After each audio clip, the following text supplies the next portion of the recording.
channel Inspirasi Milenial.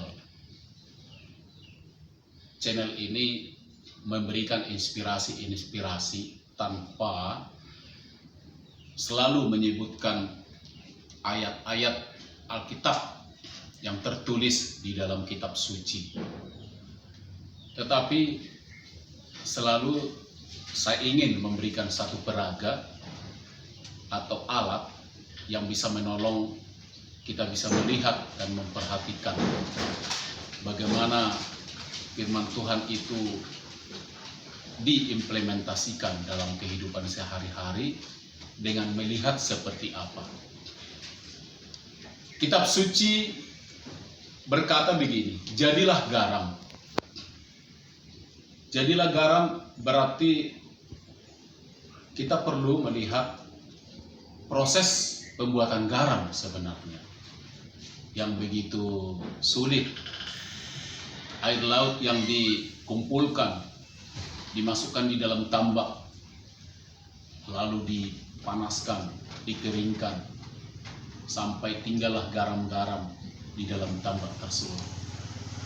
Namun yang mau aku sampaikan, kitab suci kan berkata begini, jadilah garam. Jadi kalau kita dikatakan jadilah garam, berarti sudah siap untuk dipergunakan. Nah, inilah contohnya. Jadilah garam. Inilah garam.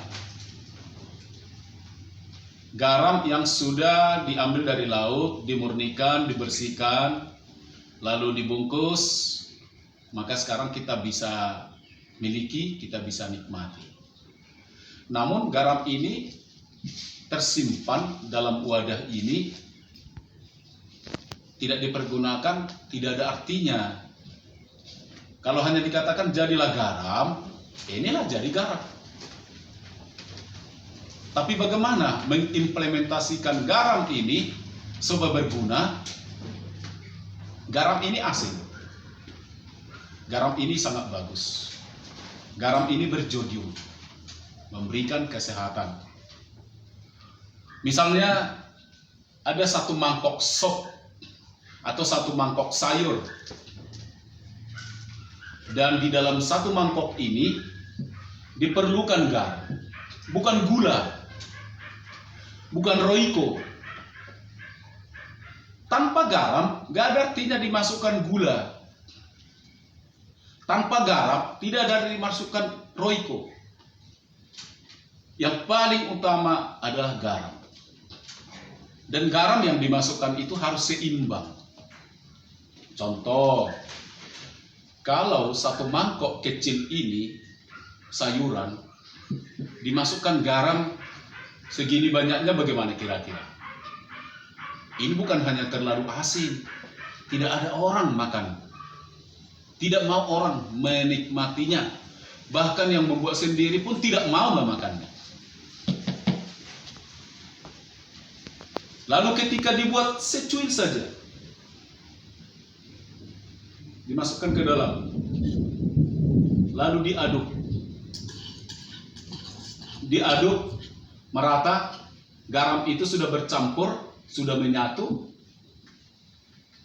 Ketika dicoba, dites, kurang asin, maka orang yang menikmati pun, yang mau memakan pun, dia kurang sor atau kurang enak. Tapi ketika garam itu dimasukkan secukupnya, sudah ada ukuran-ukurannya. Contoh, segini, masukkan. Lalu diaduk. Garam itu kan menyatu di dalam. Yang nampak bukan lagi garam. Tadi ketika dimasukkan, garam masih nampak. Tapi ketika garam itu sudah dimasukkan dan diaduk, garam itu tidak nampak sama sekali. Garam itu tidak nampak oleh mata sama sekali. Ketika garam itu belum berfungsi, garam itu bisa nampak dengan mata kita. Tapi ketika garam itu sudah dimasukkan di dalam satu tempat adonan sayuran ataupun sop, lalu diaduk, diaduk, setelah menyatu dan dicoba, dicicipi, enak. Yang nampak bukan lagi garam, tapi air, sop atau sayuran. Itu yang nampak. Garamnya di mana? Menyatu di dalam mangkok tersebut. Menyatu dengan sayuran, menyatu dengan makanan, dan apa saja yang di dalamnya menyatu dengan itu. Ketika dia sudah menyatu, maka enaklah kehidupan ini. Ketika kita menjadi garam, memang kita tidak nampak, tapi kehidupan yang kita keluarkan akan nampak dan dapat dirasakan banyak orang. Jadilah garam yang seimbang, bukan garam yang terlalu asin atau garam yang kurang asin. Masakan itu terlalu asin atau kurang asin, tapi ketika masakan itu seimbang rasanya, maka masakan itu disebut mantap. Maka dia akan dicari orang, dicari kemana-mana. Dan apa yang membuat enak? Bukan sayurnya, bukan ikannya, bukan ayamnya, bukan kentangnya, bukan tomatnya, bukan daging lembunya, bukan rawon sopnya, rawon kambingnya.